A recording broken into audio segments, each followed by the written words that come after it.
สุดยอดสุดยอดยังห้องอยู่เสียบใช่ไหมโอ้ย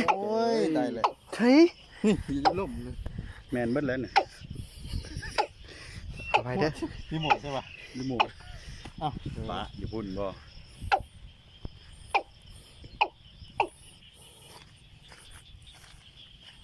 จับดู เป็นเรียนเป็นนายขนาดเนาะ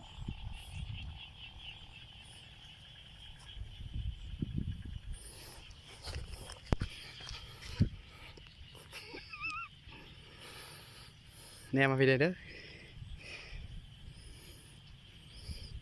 โอ้สักสิเอาพูดผู้ทายิงได้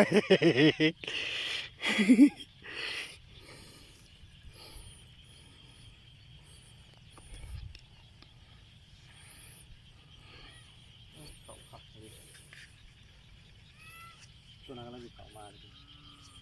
จะน้อยจะน้อย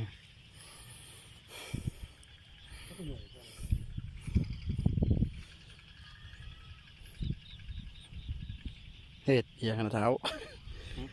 หัวหน้าเฮียไปแล้ว โอ้ยผมปวดหนึ่งชั่วโมงแล้ว ประมาณไปได้ไหมเนี่ยได้3 ตัว เข้าข้ออีกเลยนี่ป้าตัวเขาเนียนขนาด2 ซ้อนเลยเกิดจับเจ้าไปถึงอะไรบ่ยิงช็อตดาดลูกบ่ สุดยอดหากได้จับนกกระตุง